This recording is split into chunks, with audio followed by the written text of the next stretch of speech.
और सार शब्द तो कोई होता ही नहीं पुण्यात्माओं, सार शब्द तो होता ही नहीं है। ये तो परमेश्वर का एक बहुत बड़ा खेल है। ये जब 7 दिन तक लगातार परमात्मा का प्रोग्राम चलेगा तब आपके समझ में आएगा कि शब्द है क्या, सार शब्द है क्या, और सत्सेवकों को मिल भी चुका है। तो आगे बढ़ते हैं। इस सोबरी ऋषि की कहानी के बाद में परमात्मा ने एक सत्संग में कहा कि बच्चों, इस भक्ति मार्ग पे जो भी क्रिया है, इस भक्ति मार्ग की जो भी बातें हैं, वो आपने उसी हिसाब से करनी है जैसे ये दास बताए। यानी गुरुदेव हमें जैसा बताएंगे हमें उसी हिसाब से भक्ति मार्ग पे चलना है, भक्ति मार्ग की क्रियाएं करनी हैं। किसी भगत के कहने से हमने भक्ति मार्ग की क्रियाएं नहीं करनी, वरना हम धोखा खा जाएंगे। तो आज जो ये सार नाम दिया जा रहा है, जो सार शब्द दिया जा रहा है, ये परमेश्वर के द्वारा निर्देशित जो भक्ति क्रियाएं हैं, ये उनके विपरीत है, ये उनके खिलाफ हैं। अर्थात एक कंपाउंडर ही डॉक्टर बनने की कोशिश कर रहा है। एक कंपाउंडर जिसको ढंग से मरहम पट्टी करना नहीं आता, वो एक कैंसर के मरीज का ऑपरेशन करने के लिए औजार लेके खड़ा हो गया, और जो मंदबुद्धि उस कंपाउंडर को डॉक्टर समझ के अपना ऑपरेशन करवाएगा, वो नालायक जीवित रहेगा या मरेगा। उसको खुद इतना विवेक होना चाहिए। तो गुरुदेव हमें क्या निर्देशित कर रहे हैं भक्ति मार्ग की क्रियाओं को लेके, आपने थोड़ा ध्यान से सुनने की आवश्यकता है। कर लिया तो 20, 30, 40, 50, 60 वर्ष में तो साधना की थी। इधर से थाने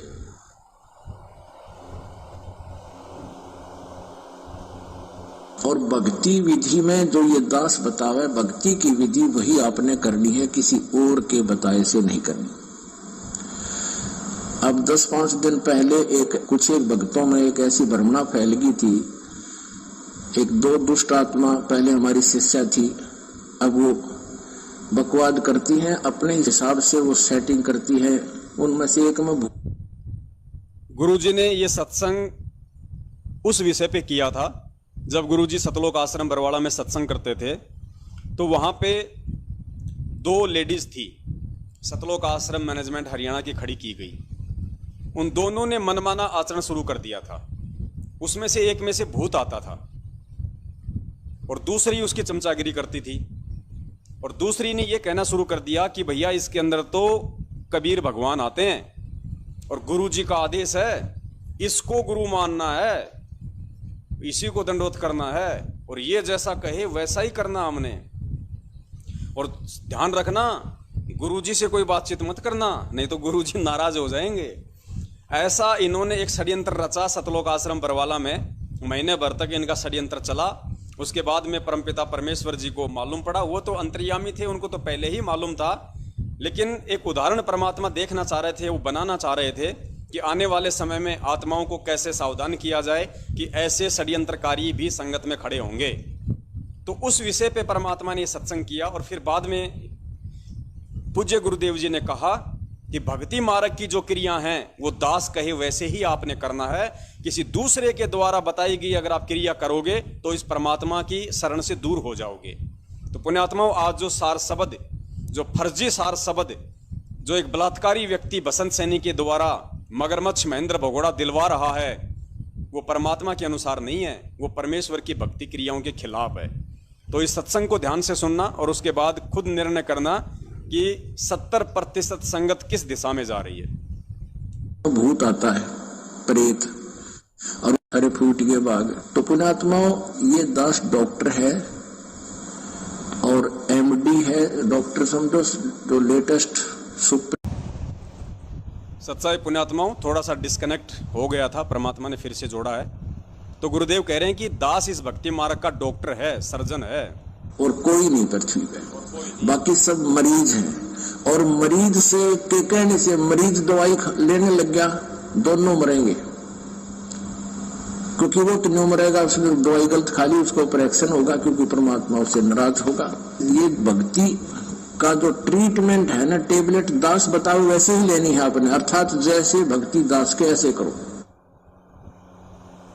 वैसे ही लेनी है आपने, अर्थात जैसे भक्ति दास के ऐसे करो। तो पुण्यात्माओं, यहाँ गुरुजी हमें स्पष्ट रूप से ये आदेश दे रहे हैं अपने सत्संग रूपी वचन में कि भक्ति मार्ग की जो क्रियाएं हैं, जो ट्रीटमेंट हैं, जैसा ये दास कहे वैसा ही लेना है। अगर मरीज के कहने से अगर मरीज दवाई लेगा तो दोनों मरेंगे। वो तो इसलिए मरेगा कि उसको वो ट्रीटमेंट देने का आदेश नहीं है, और मरीज इसलिए मरेगा क्योंकि वो उसको गलत ट्रीटमेंट देगा। तो सतलोक आश्रम मैनेजमेंट हरियाणा के मगरमच्छ महेंद्र भगोड़े ने जिस बलात्कारी व्यक्ति बसंत सैनी गांद्रा रोहतक वाले को खड़ा किया है फर्जी सार सबद देने के लिए, और वो जिन जिन लोगों को फर्जी सार सबद दे के काल के पास भेजेगा, तो पुण्यात्माओं मरीज ही तो मरीज को दवाई दे रहा है। इसमें डॉक्टर का तो कोई रोल ही नहीं है। परमपिता परमेश्वर सतगुरु रामपाल जी महाराज जी जो कि आध्यात्मिक डॉक्टर हैं, उनका तो कोई रोल ही नहीं है इसमें। ना तो ये 2015 से इन्होंने जो फर्जी नामदान केंद्र खोले, ना तो पूज्य गुरुदेव जी का ये नामदान केंद्र खोलने का कहीं कोई आदेश है। कोई आदेश नहीं, एक भी नामदान केंद्र खोलने का गुरुदेव का हिसार जेल से आज तक कोई आदेश नहीं। तो मरीज के कहने से ही मरीज दवाई लेते आ रहे हैं सन 2015 से। फिर 2018 में इन्होंने सार शब्द का तुर्रा छेड़ दिया भगत समाज से पाठ का पैसा वसूल करने के लिए। मरीज ही मरीज को दवाई देने लग गया। 500 लोगों को बैठा के टीवी पे चला के वो फर्जी सारनाम सुनाया जा रहा है, जबकि परमपिता परमेश्वर सतगुरु रामपाल जी महाराज जी ने जिस जिस व्यक्ति को सारनाम दिया था अपने मुख कमल से दिया था। डीवीडी तो 2005 में ही बन चुकी थी, उसके बावजूद परमात्मा ने किसी को भी सार शब्द डीवीडी से नहीं दिया। केवल प्रथम नाम और शतनाम ही डीवीडी से दिया जाता था। सार शब्द परमात्मा ने अपने मुख कमल से दिया, सार नाम। और गुरुदेव ने सख्त हिदायत दी हुई है सत्संगों में। दास अनेकों बार वीडियो डाल चुका है और डाल दूंगा आगे। अनेकों बार परमात्मा ने सख्त हिदायत दी हुई है कि ये सारनाम जो मैं दे रहा हूं, अगर मैंने किसी पति और पत्नी को सारनाम दिया है, दोनों मियां बीबी को, वो भी आपस में जिक्र नहीं कर सकते कि कौन कौन से मंत्र हैं, वरना नाम खंड हो जाएगा। इतनी सख्त हिदायत परमेश्वर ने दी। यानी पहली बात तो परमात्मा ने किसी को भी डीवीडी से बैठा के सार नाम नहीं दिया। 2 आदमियों को भी बैठा के सार नाम नहीं दिया। परमात्मा ने जिसको भी सार नाम दिया अपने मुख कमल से दिया, अपने पास में उसको अकेले को बैठा के दिया, 2 को भी नहीं बैठाया, ताकि उनको आपस में मालूम ना पड़े कि गुरुजी हमें क्या मंत्र दे रहे हैं। और फिर सख्त हिदायत दे दी कि इस मंत्र का आपने मेरे अलावा कहीं दूसरे के साथ मैंने कोई जिक्र नहीं करना। फाइनल गुरुजी ने कह दिया, फाइनल। अब पुण्यात्मा उसके बाद 2018 में इन काल एजेंटों ने इस भक्ति मार्ग से परमेश्वर की आत्माओं का खंडन करते हुए, उनकी भक्ति मर्यादाओं को खंडित करते हुए, उन्हें भक्ति मार्ग से छिन्न भिन्न करते हुए, उन्हें भ्रष्ट करते हुए, रोहतक में यह कहकर कि गुरुजी का आदेश है डीवीडी से सारनाम दिया जाएगा, जबकि गुरुजी ने कभी डीवीडी से सारनाम नहीं दिया। तो यह इनका मनमाना आचरण, इनका तानाशाही फरमान। इन्होंने 500 लोगों को, 300 लोगों को एक साथ बैठा के हॉल में और सामने डीवीडी चला के इन्होंने सारनाम दिया, गुरुजी के ज्ञान और विधान और आदेश के बिल्कुल खिलाफ। अब बताइए, जब 500 लोग आपस में बैठ के डीवीडी से वो मंत्र सुन रहे हैं, तो 500 को तो आपस में मालूम ही पड़ गया कि क्या मंत्र है। तो पुण्यात्माओं, ये काल एजेंटों की सुनियोजित साजिश थी, काल प्रेरणा से आप लोगों को परमात्मा की नजरों से नीचे गिराने की। क्योंकि परमात्मा तो हिसार की छोटी जेल में बैठ के यही तो देख रहा है ना कि इन नालायकों को मैं और मेरी द्वारा दी गई भक्ति कितनी समझ में आई है, ये मेरे ऊपर कितना विश्वास करते हैं, क्या ये मेरे हिसार जेल से बाहर आने का इंतजार करते हैं या नहीं करते हैं। इन लोगों को विश्वास है या नहीं है कि गुरुजी हिसार जेल से बाहर आ पाएंगे या नहीं आ पाएंगे। इन लोगों को मुझसे ज्यादा सारनाम पे विश्वास है या किसी और चीज पे विश्वास है। इस चीज की परीक्षा वो परमात्मा ले रहा था, और इस परीक्षा में 70% लोग फेल हो गए। जो अच्छी आत्माएं थी, पिछले जन्मों की भक्ति संस्कारी आत्माएं थी, शुभ संस्कारी आत्माएं थी, जिनका जिक्र परमात्मा बार बार सत्संगों में करते हैं कि वो पुण्य आत्माएं होती हैं जो परमेश्वर के वचन पे चलती हैं। देख ले कर, उधर ले जा बेटा, ले जा उधर। तो वो अच्छी आत्माएं होती हैं उस परमपिता परमेश्वर की, और वो अच्छी आत्माएं निकल के सत्सेवकों के रूप में सामने आई। तो पुण्यात्माओं, ठीक इसी प्रकार अब इन्होंने सार शब्द का नया बखेड़ा शुरू कर दिया। यानी जो आत्माएं सार नाम लेने से जो बच गई थी 2018 में, उन आत्माओं को अब सार शब्द के नाम पे तोड़ने की पूरी कोशिश है काल भगवान की, परमात्मा की नजरों में गिराने की पूरी कोशिश है काल भगवान की। और ऊपर से फिर वो काल भगवान हंसता है उस परमपिता परमेश्वर सतगुरु रामपाल जी महाराज जी के ऊपर कि देखो आपने क्या ज्ञान दिया इनको, 27 साल से आपने इनके लिए इतने कष्ट उठाए, 2-2 बार आप जेल में गए, लोगों की गालियां खा रहे हो, पुलिस वालों के डंडे खा रहे हो। एक 2 कौड़ी का आदमी जिसके घर में कोई इज्जत नहीं है, वो निकलते बढ़ते आपको हिसार जेल में 2 बातें बोल जाता है। ये ज्ञान लिया इन्होंने आपसे। तो पुण्यात्माओं, जो बची कुची आत्माएं थीं, जो काल भगवान को लगता है कि वो भी टूटने की कगार पे है, वो सत्सेवकों के साथ अभी साध संगति से नहीं जुड़ी हैं, उन आत्माओं को अब उस काल भगवान ने इन मगरमच्छों को निमित्त बना के सार शब्द का नया बखेड़ा शुरू करवा के और अब तोड़ने की पूरी कोशिश है उस काल भगवान की। और ये अंतिम परीक्षा होगी उस परमेश्वर की तरफ से। तो जो आत्मा जो बच सकती है वो बचने का पूरा प्रयास करे। तो पुण्यात्माओं, यहां हमें परमात्मा ने इस छोटे से सत्संग के माध्यम से स्पष्ट रूप से ये निर्देशित कर दिया, आदेशित कर दिया, इसमें संदेह की कहीं कोई गुंजाइश नहीं है कि सत भक्ति मार्ग में हमने केवल वही क्रिया करनी है जो क्रिया हमें पूज्य गुरुदेव जी ने बता रखी हैं, जो क्रिया करने के लिए उन्होंने हमें आदेशित किया हुआ है। उसके अलावा यदि हम अन्य प्रकार की कोई क्रिया करते हैं या हम किसी मरीज के कहने से दवाई लेते हैं या किसी कंपाउंडर से कैंसर का ऑपरेशन करवाते हैं, तो फिर अपनी मौत अपने खुद के हाथ में है, परमात्मा उसमें कुछ नहीं करेगा। अब अगला आप जो सत्संग सुनेंगे पुण्यात्माओं, वो बहुत इंपॉर्टेंट सत्संग है। यानी जिस सार शब्द के पीछे आत्माएं मूर्ख बन चुकी हैं या कुछ आत्माएं मूर्ख बनने की तैयारी में लगी हुई हैं कि दया हो गई परमात्मा की, गुरुजी ने अब सार शब्द भी देने का आदेश दे दिया, उन आत्माओं के लिए ये आगे का वीडियो बहुत ज्यादा इंपॉर्टेंट है। उन आत्माओं को समझना चाहिए कि हम किस दिशा में जा रहे हैं और परमात्मा ने सत्संगों में हमें क्या बता रखा है। पुण्यात्माओं, इस सत्संग का निष्कर्ष एक ही है जो परमेश्वर हमें अनेकों बार गीता जी को पढ़ाते समय बता चुके हैं। गीता जी में परमात्मा ने हमें ओम तत्सत ये 3 मंत्र बताए हैं और परमेश्वर ने इस श्लोक के माध्यम से कहा कि ओम तत्सत इति निर्देशय ब्रह्मणे त्रिविध समर्थ, यानी ओम तत्सत इति निर्देशय ब्रह्मणे त्रिविध समर्थ, यानी उस परम पिता परमेश्वर पूर्ण ब्रह्म के से सिमरण का, जाप करने का केवल ये 3 मंत्र का ही आदेश है। ओम तत्सत, ओम सीधा है, तत् सतनाम है, सत सारनाम है। यानी प्रथम नाम, सतनाम और सारनाम, ओम तत्सत, इन तीनों मंत्रों के अलावा पृथ्वी पे कोई चौथा मंत्र नहीं है। ये फाइनल है, क्योंकि गीता जी जो है वो वेदों का निष्कर्ष है, परमपिता परमेश्वर के सत भक्ति मार्ग का संविधान है, निष्कर्ष है। यानी वहां फाइनल कर दिया परमपिता परमेश्वर ने कि ओम तत्सत इति निर्देशय। निर्देशय मानी ये फाइनल है, इसके आगे और कुछ नहीं है। तो पुण्यात्माओं, सार नाम से ऊपर तो कोई शब्द है ही नहीं, सार नाम से ऊपर तो कोई मंत्र है ही नहीं।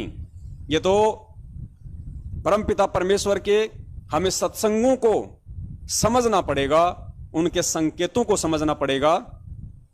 जैसा थोड़े समय पहले सोवरी ऋषि की कथा में परमेश्वर ने थोड़ा सा जिक्र करवाया था कि परमात्मा विश्वकर्मा की जगह विश्वामित्र बोल के आगे निकल गए। अब पीछे से हम क्या सोच रहे हैं, हम क्या कर रहे हैं, वो हमारी परमपिता परमात्मा परीक्षा ले रहा है। तो बहुत सारे सत्संगों में आपने गुरुदेव के मुख कमल से सुना होगा कि भाई आपको प्रथम मंत्र मिल गया, फिर आपको सतनाम मिल गया, फिर आपको सारनाम दिया जाएगा और उसके बाद में फिर आपको शब्द दिया जाएगा, सार शब्द दिया जाएगा, उसकी प्राप्ति करवाई जाएगी। यहां परमात्मा ने 4 बोल दिए। कई सत्संगों में परमात्मा क्या कहते हैं कि सार नाम ही सार शब्द है, सार नाम को ही सार शब्द कहते हैं, सार नाम को ही सत शब्द कहते हैं। तो हमने इन दो बातों को दोगले रूप में नहीं लेना। दोगले रूप में लेने वाला तो मंदबुद्धि भगत होता है। शब्द सैन सतगुरु की पहचानी, पाया अटल सुहागरे, ये परमात्मा के संकेत हैं। परमात्मा अपने भगत के बीच बीच में परीक्षा लेता है, क्योंकि जिन लोगों को परमात्मा ने जो भी सारनाम के नाम पे जो मंत्र दिए, उनकी आस्था देखने के लिए कि इनकी मेरे प्रति कितनी आस्था है, भक्ति और भगवान के प्रति इनका कितना लगन है, कितना लगाव है, कितना ये तैयार हुए हैं असली सारनाम की प्राप्ति के लिए, ये लोग अभी कितना परिपक्व हुए हैं, उसके लिए परमेश्वर ने उनको सारनाम के रूप में एक मंत्र थमा दिया कि देखता हूं इनकी आस्था भक्ति और भगवान में कहां तक है। और उसके बाद इन लोगों ने जो कुकर्म किए हैं वो सारनाम लेके, वो सर्वविदित हैं, किसी से भी छुपे हुए नहीं हैं। पुण्यात्माओं, बाप जब फौज से रिटायरमेंट आता है तो बहुत सारे फौजी लोग साथ में अपनी बंदूक ले आते हैं, लाइसेंस ले आते हैं, और लाके उसको शो के रूप में जहां उनका बैठक होती है वहां पे उसको टांग देते हैं ऊपर दीवार पे। आपने देखा होगा बहुत सारे फौजियों के घर पे एक बंदूक राइफल टंगी रहती है, वो असली होती है। और उस फौजी का बेटा या उसका पोता बार बार उछल उछल के कहता है कि दादा दादा बंदूक दे, बंदूक दे। अब वो फौजी कोई मेंटल थोड़ी है जो उसको वो असली वाली बंदूक जो उसने भर के रखी हुई है उतार के दे देगा। जब वो बेटा नहीं मानता है तो दादा क्या करता है, मार्केट से वैसी एक छोटी सी बंदूक ला के आता है। वो क्या करता है, ट्र ट्र ट्र उस पोते को दे देता है उसका मन राजी करने के लिए कि ये खुश हो जाएगा।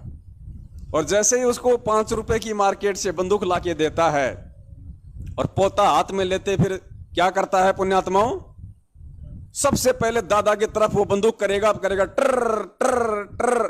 अब बताओ अगर वो दादा उसको अगर वो असली वाली बंदूक दे देता तो भी तो दादा की तरफ ही करके मारता ना। तो इन्होंने तो पुण्यात्माओं नकली बंदूक लेके भी सतलोक आश्रम मैनेजमेंट हरियाणा वालों ने 2014 में बरवाला कांड के माध्यम से अपने ही बाप की तरफ तान दी, वो नकली बंदूक भी। तो पुण्यात्माओं, ये परमात्मा, गलतियां तो खैर इसके शब्द कोश में ही नहीं है, लेकिन एक समझाने की दृष्टि से हम कह सकते हैं कि ये परमात्मा अब गलतियां नहीं करेगा। जो इन्होंने गलतियां जो करनी थी, जिनको हम उनकी लीलाएं कहते हैं, 650 साल पहले वो कर चुके हैं। वो हम लोगों को एडी से लेकर चोटी तक देख चुके हैं अच्छे से कि हम कितने भले हैं, कितने हम बुरे हैं। तो आज परमात्मा उन बातों को पुनः नहीं दोहराएगा।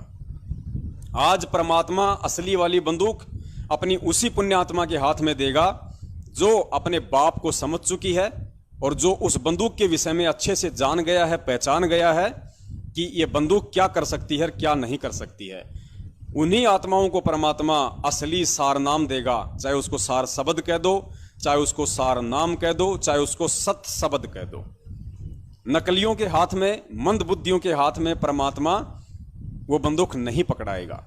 और यहां तो भगत ही भगत को सार शब्द दे रहा है, भगत ही भगत को सार नाम दे रहा है। चूहे बिल्ली वाला खेल चल रहा है, चूहे बिल्ली वाला, और मंद बुद्धि लोग समझ नहीं रहे।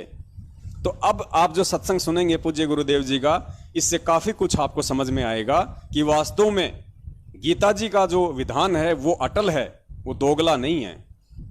तो यहां परमेश्वर ने स्पष्ट भी बोल दिया है इस छोटे से सत्संग में आगे कि गीता जी में दिखा के कि सार नाम ही सार शब्द है, सार नाम को ही सार शब्द कहते हैं, सार नाम को ही सत शब्द कहते हैं।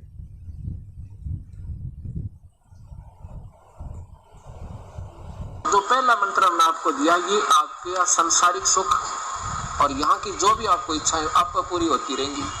और जो ओम नाम का जाप और साथ में वो तत्व मिलकर 2 मंत्र का एक सतनाम बनेगा, सच्चा नाम, उसकी कमाई एक तो होगी ब्रह्म की और एक होगी परब्रह्म की। हमने परब्रह्म के लोक को बहुत लंबा चौड़ा उसको पार करना है, उस दूसरे मंत्र से उसकी कमाई देनी है उसको।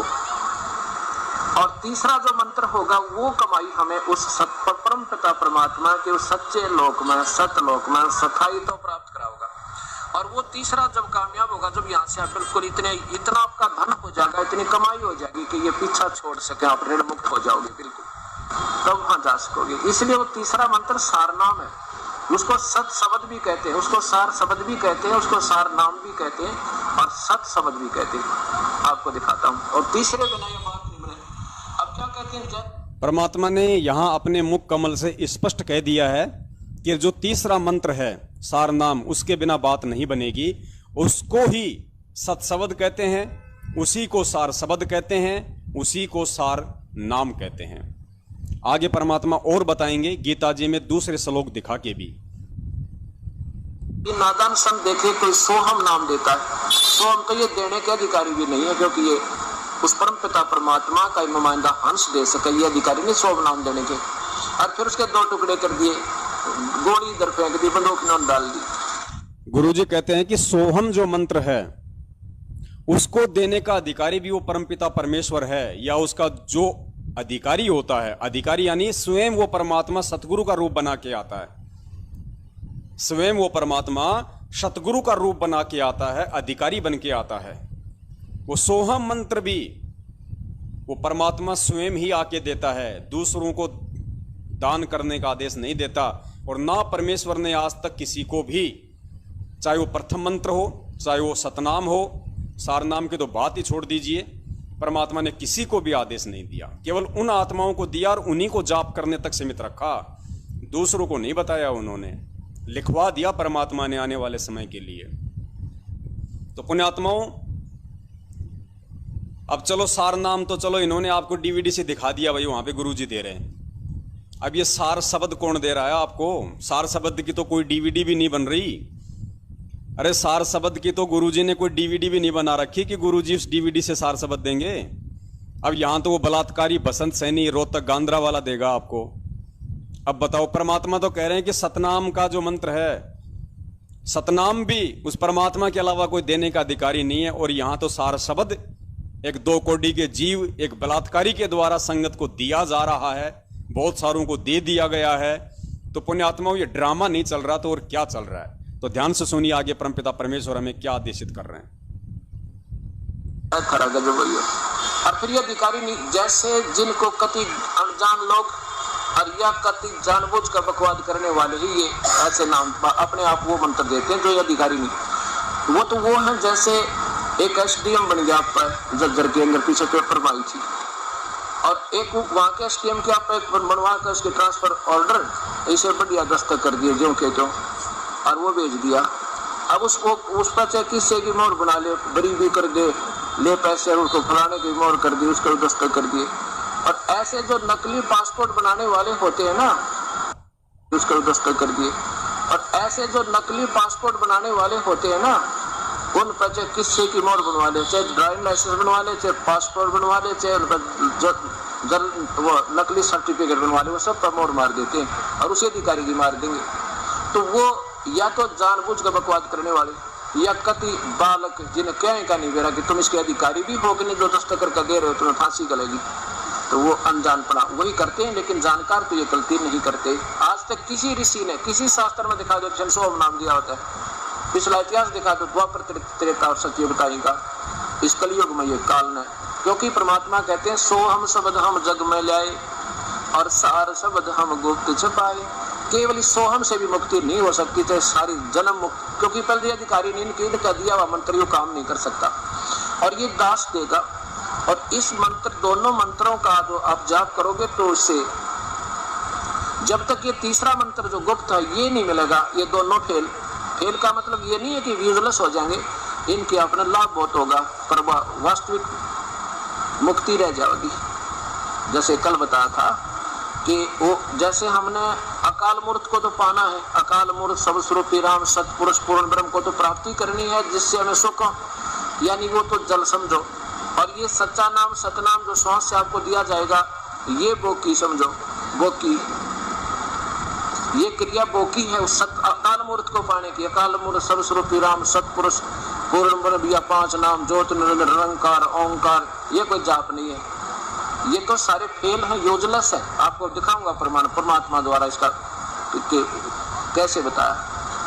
तो हमने वो सतनाम की बोकी लगानी है, श्वास की 2 मंत्र की, और फिर और तीसरा ना मिला तो वो नलका बनेगा, नलखंड पंप बनेगा ऊपर, वो ना मिला तो वो की व्यर्थ, और वो बोकी नहीं, वो पाइप व्यर्थ, और पाइप नहीं पहुंची तो वो हैंड पंप व्यर्थ। इन दोनों का ऐसा सहयोग है। क्या बताते हैं परमात्मा, नामा छिपा ओम तारी। पहले नामदेव जी महापुरुष ओम नाम के जाप से इतने सिद्ध पुरुष हो गए थे, मंदिर भी फेर दिया, पत्थर को दूध भी पिला दिया, मरी हुई गायें भी जवा दी थी। इच्छा परमात्मा ने उसको याद दिलाई, बेटा केवल ये मुक्ति का अकेला मार्ग नहीं है। फिर वो परमेश्वर स्वयं ले आकर के गुरु रूप में, जो मनुष्य रूप है उनका, वो शरीर दूसरा तेज कम तेज का बना दिया। फिर उनको सारी विधि बनाई, फिर वो दूसरा मंत्र दिया। फिर कहते हैं सार शब्द पाया जद लोई, आवागमन बोर ना होई। फिर उस पर प्यारी आत्मा का पूर्ण मुक्ति हुई जब वो सार शब्द में। अब देखना इसके सामने बिल्कुल सत शब्द कहो सार शब्द कहो एक ही बात है। सत शब्द कहो चाहे सार शब्द को एक ही बात है। सार नाम पे जिक्र कर रहे हैं मालिक। आप चल रहे हो अब 23, 24, 25वां श्लोक, 24वां श्लोक आप देख रहे हो। अब 23, 24, 25वां श्लोक, 24वां श्लोक आप देख रहे हो। 25वां श्लोक आपने देखा, तत् नाम से कहे जाने परमात्मा की यह सब है। तत् ये परब्रह्म का जाप है, ये सांकेतिक है, ये दास नहीं बताएगा आपको अभी, जब तक आप उपदेशी नहीं हो जाओगे। और आप चाहे हमने लिखा भी है पुस्तकों में ये समझाने के लिए कि वास्तव में ये मंत्र है, अगर उससे कोई पढ़ के कोई लेगा आप जाप करता है उसे कोई लाभ नहीं होगा। क्योंकि जैसे अपॉइंटमेंट लेटर आप बेशक जो का तो बनवा लो, अधिकारी दस्तक नहीं करेगा, वो अपॉइंटमेंट लेटर व्यर्थ है, उसका कोई लाभ नहीं। इस दास से मिलेगा तो वो फायदा करेगा, नहीं तो यूजलेस है, बेशक बात बनाना। उस तत्व अर्थात तत् नाम से कहे जाने वाले परमात्मा की ये सब भाव से फल को ना चाहकर, यहाँ की कोई फल नहीं चाहेंगे हम इस दोनों मंत्रों का, कति अपना गुप्त रखेंगे इनको, इस कमाई को कति सेफ रखेंगे। और न चाह करके नाना प्रकार की यज्ञ तप क्रियाएं तथा दान क्रियाएं कल्याण की इच्छा वाले पुरुषों द्वारा, साधकों द्वारा की जाती है। केवल जन्म मरण से छूटने वाले ही करते हैं। गुप्त खजाना आपके सामने छुपा हुआ है। आगे देखो 26 में, और ये सत शब्द सद्भावे साधु भावे च सत इति एतत् पूजत प्रयुज्यते प्रशस्ते कर्मणि तथा सत शब्द है पार्थ योज्यते। सद्भावे कति बिल्कुल यहाँ से हृदय जागा आपका, देख लेना 2-3 साल के अंदर दिखा दूंगा जो उपदेशी होगे। यहाँ से आपकी ना कार की जरूरत महसूस करोगे ना कोई ठीक ही, और परमात्मा आप देगा आपको, या तो आपने इतना दे देगा पूछा मत, लेकिन आप उस अपनी इच्छा करोगे ना फिर गलत हो जाएगी। आप परमात्मा आपकी जो पहले मंत्र की कमाई से ठाड़ करता है। तो यहाँ कहता है कि सत भावे साधु भावे तय च सत इति एतत् प्रयुज्यते। इस सत, इस परमात्मा की वो सत नाम तो जाने वाला सतपुरुष, सच्चा भगवान आदि के प्रशस्ते कर्मणि सत शब्द है, और उस सार शब्द से वो सब पूजा होती है उस परमेश्वर की। सत शब्द यानी सार शब्द, वो सब पूजा होती है उस परमेश्वर की। सत शब्द यानी सार शब्द, उस सच्चे मंत्र थे। आगे देखिए इनकी हिंदी भी देखना। सत इस प्रकार यह परमात्मा का नाम सत भाव में और सर्वश्रेष्ठ भाव में प्रयोग किया जाता है, तथा हे पार्थ उत्तम कर्म में भी सत शब्दों का प्रयोग किया जाता है। ये सबसे उत्तम कर्म, बाकी तो दुष्कर 3 बताए, तीनों गुणों की भक्ति तक।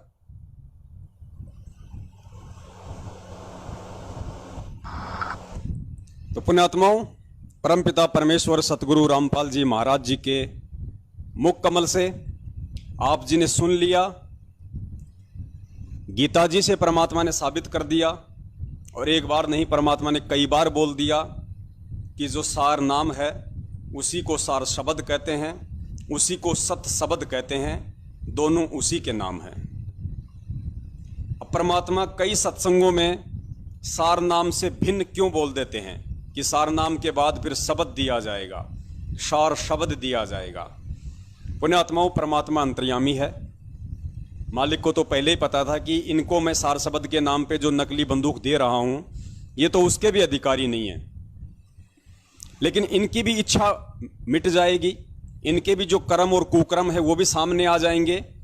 और जिन जिन काल प्रेरित लोगों को मैं सारनाम के नाम पे जो नकली बंदूक दे रहा हूं, और ये नकली बंदूक प्राप्त करने के बाद में आने वाले समय में ये लोग जो काल प्रेरणा से घटिया काम करेंगे, घटिया हरकतें करेंगे, घटिया कुकर्म करेंगे, वो एक उदाहरण बन जाएगा संगत में, ताकि आने वाले समय में मेरी आत्माएं इस सार नाम को लेने के लिए, सार शब्द को लेने के लिए जल्दबाजी ना करें। और उनको मालूम पड़ जाएगा कि सार नाम लेने के लिए इस भगत को किस कदर तैयार होना पड़ेगा, अपनी किन किन प्रकार की जो कमियां हैं उनको अपने दिलो दिमाग से निकालना पड़ेगा। पुण्यात्माओं, परमात्मा की एक वाणी है, हम रोज पढ़ते हैं लेकिन हम अमल नहीं करते। और जब तक हम अमल नहीं करेंगे तो गुरुदेव ने स्पष्ट कहा है कि तुम मुझे प्राप्त नहीं कर सकते। क्योंकि ये वाणियाँ जो हम नित्य नियम में पढ़ते हैं ये रट्टा लगाने के लिए नहीं है। गुरुदेव ने कहा कि जब तक तुम इनके ऊपर अमल नहीं करोगे, जैसा इन वाणियों में लिखा गया है, इन वाणियों पे जब तुम अपने जीवन को नहीं ढालोगे तब तक तुम चाहे रोज इन वाणियों को पढ़ते रहो, कोई फायदा नहीं होगा। तो परमेश्वर कहते हैं दो बातें हैं पुण्यात्माओं। पहली वाणी परमात्मा की हम रोज पढ़ते हैं कि कामी क्रोधी लालची इनसे भक्ति ना होई, और भक्ति करे कोई सूरमा जाति वर्ण कुल खोई। अब पुण्यात्माओं, अब जिन जिन लोगों को ये सारनाम रूपी नकली बंदूक परमात्मा ने बरसों पहले थमा दी उनके हाथ में, आप उनके घर पे जाके देखिए उनमें से कितने प्रतिशत लोगों ने काम वासना को त्याग दिया, कितने प्रतिशत लोगों ने वो क्रोध करना छोड़ दिया, कितने प्रतिशत लोगों ने लालच को अपने दिलो दिमाग से निकाल दिया। बताइए पुण्यात्माओं, मुझे तो आज तक ऐसा कोई नजर आए नहीं महापुरुष इस संगत में जो इस वाणी के ऊपर बिल्कुल फिट बैठ रहा हो और जिसको सारनाम भी मिल चुका हो। और जो जो टॉप मोस्ट बॉलीवुड की महान हस्तियां थी, जो जो हाई फाई मगरमच्छ थे, वो दास ने आपको कल फर्जी सार शब्द भाग 1 में दिखा दिए हैं। उन सब के चरित्र आपको उन्हीं की जुबान से सुना दिए हैं। उन सब की ऑडियो वीडियो कल दास ने आपको 4 घंटे तक लगातार इसीलिए दिखाई थी ताकि आगे के वीडियो फिर आपको अच्छे से समझ में आएंगे।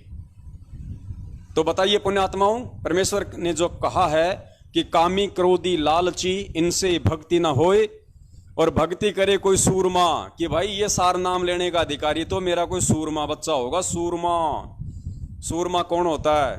जो सर्वस्व त्याग चुका होता है भक्ति मार्ग में। अध्यात्म में सूरमा उसको कहते हैं जो पूर्णतया अपने गुरुदेव के प्रति समर्पित हो चुका हो। केवल जब तक वो इस संसार में है, जब तक उसकी श्वासें शेष हैं, तब तक इस संसार के जो रूल्स हैं, जो नियम हैं, जो कायदे कानून हैं, उनके अंतर्गत केवल वो सेवा भाव में रहेगा। यानी अगर वो परिवार में है तो अपने बाल बच्चों का अपनी नेक कमाई से, अपनी मेहनत मजदूरी से निर्वाह करेगा।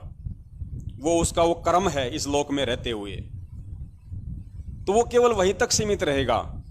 वो फल की इच्छा रहित होकर अपना जो कर्म है वो करेगा। वो फालतू में लालच नहीं करेगा कि 10 से 20 कर दूं, 20 से 40 कर दूं। जो पुरुषोत्तम दास है, जो कुरुक्षेत्र वाला, उसकी तरह मकानों की लाइन लगा दूं और नहीं तो किराया आता रहेगा। स्टेट कोऑर्डिनेटरों की तरह ले लेके प्लाट, संगत का राम का पैसा आ रहा है, ले लेके प्लाट पटक दो, बड़ी बड़ी गाड़ियां खरीद लो, पता नहीं कल को फिर हाथ से निकल जाएगी संगत। तो कहने का मतलब है, जिन जिन लोगों को परमपिता परमेश्वर ने उनकी परख करने के लिए, उनकी पहचान करने के लिए, उनको अपनी औकात याद दिलाने के लिए कि तुम मेरे नहीं, तुम काल के एजेंट हो, और आने वाली आप और हम आत्माओं के लिए एक उदाहरण पेश करने के लिए कि पुण्य आत्माओं, सार नाम लेने की जल्दबाजी मत करना। सार नाम तो जो देने का अधिकारी है वही देगा, और वो उस समय देगा जब वो खुद चेक कर लेगा कि ये व्यक्ति अब सार नाम के लिए अधिकारी हो चुका है। उसी को मिलेगी वो जड़ी बूटी। तो कामी क्रोधी लालची इनसे भक्ति ना होई।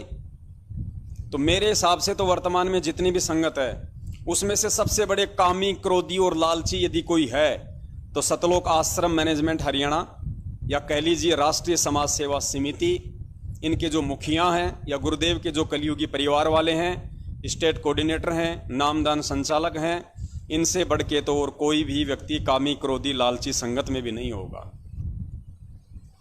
तो पुण्यात्माओं, इतने सब कुछ खुलासे हो रहे हैं, हर चीज के प्रमाण हैं, सबूत हैं, आप कहां जा रहे हैं? गुरुदेव कहते हैं कामी क्रोधी लालची तो भक्ति भी नहीं कर सकता। और पुण्यात्माओं, जो व्यक्ति भक्ति करने के लायक भी नहीं है, परमात्मा उसको कैसे वो अनमोल जड़ी बूटी दे देगा, कैसे वो सार नाम दे देगा? तो परमेश्वर ने इनको क्या दिया हुआ है? उस दादा ने अपने पोते को नकली बंदूक लाके दी हुई है। फिर एक दूसरी वाणी है परमपिता परमेश्वर जी की। परमेश्वर कहते हैं कि भग भोग्या भग उपजय। भग आध्यात्मिक भाषा में कहते हैं योनि को। भग भोग्या भग उपजय, और भग से बचा ना कोई, और जो कोई भग से बचे भगत कहावे सोई। कितनी अनमोल वाणी है परमात्मा की, अगर कोई समझे तो इस चीज को। परमात्मा कहते हैं भग भोग्या भग उपजय, कि मेरे शरण में आने के बाद भी यदि तू काम वासना में ही रत है, या तू अभी भी भोग विलासिता में ही रत है, तो कहते हैं कि बार बार तेरा भग से ही जन्म होगा, बार बार तेरा माता की योनि से ही तेरा जन्म होगा। भग भोग्या भग उपजे, भग से बचा न कोई, और जो कोई भग से बचे भगत कहावे सोई। यानी असल में परमपिता परमेश्वर सतगुरु रामपाल जी महाराज जी का भगत कहलाने का अधिकारी भी वो भाई बहन है जो इस काम वासना से दूर है। तो पुण्यात्माओं, सोचिए, इस वाणी के विपरीत जो लोग सार नाम तक लेके अभी तक भग भोग रहे हैं, तो आप समझ सकते हैं परमात्मा ने उनको कौन सा मंत्र दिया होगा सार नाम के नाम पे। और क्या ये काल एजेंट आपको सार शब्द के नाम पे वर्तमान में देंगे? हाथ कंगन को आरसी क्या, पढ़े लिखे को फारसी क्या? पुण्यात्मा, इससे ज्यादा और क्या समझाएं? फिर भी हम कोशिश करते रहेंगे, क्योंकि परमात्मा कहते हैं कि कुएं में जब बाल्टी गिर जाती है तो एक ऐसा लोहे का हुक अंदर डाला जाता है रस्सी से बांध के, जिसके बहुत सारे नुकीले इस तरह के कांटे होते हैं। पता नहीं कौन से कांटे में उलझ के वो बाल्टी बाहर निकल आए। तो हम अपना प्रयास परमपिता परमेश्वर सतगुरु रामपाल जी महाराज जी के आशीर्वाद से, लाइव शंका समाधान के माध्यम से, साध संगति के माध्यम से करते रहेंगे। अब आगे चलते हैं पुण्यात्माओं। अब देखिए, आप लोगों को तो सार शब्द के नाम पे मूर्ख बनाया जा रहा है, यानी सार नाम से भी उत्तम एक मंत्र बताकर कि सार शब्द दिया जा रहा है। गुरु जी का आदेश आ गया और बसंत सैनी ने देना भी शुरू कर दिया। लेकिन परमेश्वर यहां सार नाम को देने से पहले, यानी सार नाम भी किस भगत को दिया जाता है, सार नाम के लिए भी कौन सी आत्मा योग्य होगी, उसके लिए परमात्मा का ये 4 मिनट का छोटा सा अनमोल सत्संग है। पुण्यात्माओं, एक एक शब्द को ध्यान से सुनना। ये नियम है ईश्वर का। गुरु मानुष कर जानते ते नर कहिए अंधे, वह दुखी संसार में आगे यम के फंदे। जैसे गुरु या भगवान भगवान हम कर रहे हैं, और परमात्मा आपके पास आ जाए और आपसे बात करे, आपसे कहे बेटा शराब नहीं पीना है, आपने बीड़ी नहीं पीनी है, चोरी नहीं करनी है, किसी की आत्मा नहीं दुखानी है, तो आप क्या करोगे? आप उनकी बात को मानोगे, क्योंकि भगवान कह रहा है। तो यही दास कह रहा है, समझो कबीर परमात्मा कह रहा है। यही दास कह रहा है, समझो कबीर परमात्मा कह रहा है। गुरु जी कहते हैं कि ये नियम है ईश्वर का कि गुरु मानुष कर जानते वो नर कहिए अंध, ओवे दुखी संसार में फिर आगे काल के फंदे। अपने आत्मा में छोटी वाणी नहीं है। गुरु मानुष कर जानते वो नर कहिए अंध, ये वाणी आदरणीय गरीबदास जी महाराज जी के रूप में कबीर परमेश्वर ने बोली, और ये वाणी परमात्मा ने हम भक्तों के लिए बोली है, ये जगत के लिए नहीं है। क्योंकि यहां पे जिक्र आया है कि गुरु मानुष कर जानते, तो गुरु को मानुष कौन जानेगा? जो गुरु का शिष्य होगा वही तो जानेगा। तो जगत का तो कोई गुरु है ही नहीं। तो ये वाणी आप और हमारे लिए है, वर्तमान पिछली पीढ़ी के लिए। तो कह रहे हैं कि गुरु मानुष कर जानते वो नर कहिए अंधे, ओवे दुखी संसार में फिर आगे काल के फंदे। तो पुण्यात्माओं, गुरु को मानुष जानने का मतलब है गुरु जी को अपने जैसा मानना, गुरु जी को अपने जैसे एक माता की योनि से पैदा होके आया हुआ मानना, गुरु जी को माता के गर्भ से जन्म लेकर आया हुआ मानना, गुरु जी को अपने जैसे माता के गर्भ से जेर से लिपटा हुआ, गंदगी से लिपटा हुआ पैदा हुआ जानना, गुरु जी को जन्म लिया हुआ मानना, उसको कहते हैं गुरु मानुष कर जानते। इसके अलावा और दूसरी कोई डेफिनेशन हो तो कोई भी भाई मुझे भेज सकता है। क्योंकि यही इसकी फाइनल डेफिनेशन है कि गुरु को मानुष कौन मानता है और कैसे माना जाता है। तो पुण्यात्माओं, आप जिन लोगों से सार शब्द लेने की सोच रहे हो, ये लोग तो शुरू से ही अपने गुरु को मानुष मान रहे हैं, और 2020 से तो इन्होंने सर्वदा पूरी दुनिया के सामने साबित कर दिया कि संत रामपाल जी महाराज जी तो हमारे जैसा एक मानुष है, इससे ज्यादा उनकी कोई औकात ही नहीं है। कैसे? सन 2020 में इन्होंने एक पीला पर्चा निकाल के और सरेआम उस परमपिता परमेश्वर अविनाशी कबीर, जो कि 8 सितंबर 1951 से सतगुरु रामपाल जी महाराज जी के चोले में धरती पे प्रकट हैं, इन काल एजेंटों ने, सतलोक आश्रम मैनेजमेंट हरियाणा वालों ने उस परमपिता परमेश्वर, उस अविनाशी परमात्मा का जन्मदिन मनवा दिया पूरी संगत से कि गुरु जी का जन्मदिन मनाना है। तो पुण्यात्माओं, जब आपने अपने गुरु का ही जन्मदिन मना दिया तो जन्मदिन तो उसका मनाया जाता है जो मां के गर्भ से जन्म लेके आता है। तो वाणी क्या कह रही है? गुरु मानुष कर जानते वो नर कहिए अंध। तो पुण्यात्माओं, जिन जिन लोगों ने गुरु जी का जन्मदिन मना दिया है और लगभग 70% संगत से इन काल एजेंटों ने मनवा दिया है, तो पुण्यात्माओं, आप खुद गुरु जी को मानुष मान रहे हो, और जिन लोगों ने आपसे गुरु जी का जन्मदिन मनवाया उन्होंने खुद भी मनाया, तो वो भी गुरु जी को मानुष मान रहे हैं। तो आप लोग कौन सी कैटेगरी में हैं? वो नर कहिए अंध। आप सभी तो अंधे हो, अंधे। अब क्या होगा फिर उनके साथ आगे? ओए दुखी संसार में और आगे काल के फंद। तो वर्तमान में वो दुखी हो रहे हैं। अभी कोरोना था, कितने लोग मरे? सार नाम जिन्होंने ले लिया था उनकी अकाल मौत हुई है। सैकड़ों की संख्या में नहीं, कई सैकड़ों की संख्या में, कम से कम 200-250 तो मध्य प्रदेश में मर गए परमपिता परमेश्वर सतगुरु रामपाल जी महाराज जी को मानुष मानने वाले। और सतलोक आश्रम मैनेजमेंट हरियाणा के मुख्य लोग भी कोरोना की भेंट चढ़ गए। धर्मेंद्र, गांव करोथा का, जो कि बचपन से सतगुरुदेव जी की शरण में था, 30 साल की उम्र थी, शादी हो रखी थी, पत्नी उसकी विधवा हो गई, जबकि गुरु जी का विधान है औरत विधवा नहीं हो सकती जिस घर में परमात्मा की भक्ति होगी। तो ये क्या ड्रामा चल रहा है पुण्यात्माओं? फिर भी इन अंधों की आंखें नहीं खुल रही कि हम किस दिशा में जा रहे हैं, हमारे साथ ऐसा क्यों हो रहा है। परमेश्वर ने तो स्पष्ट कह दिया कि जिस घर में परमात्मा की भक्ति चल रही होगी उस घर में ना तो कोई अमंगल हो सकता, ना औरत कभी विधवा हो सकती, ना बाप की आंखों के सामने उसके बेटा बेटी मर सकते यदि भक्ति कर रहे हैं तो पुण्यात्माओं, वर्तमान में तो सारा सब कुछ उल्टा ही उल्टा हो रहा है। तो यहां पे किसकी कमी है? गुरुदेव की कमी कहें या फिर संगत की नादानी कहें? तो ये तो आप लोगों ने विचार करना है इस वाणी के अनुसार कि गुरु को मानुष मान के हम किस दिशा में जा रहे हैं और किन लोगों के पीछे चल के हम अपने मानव जीवन को बर्बाद कर रहे हैं परमात्मा प्राप्ति के बाद भी।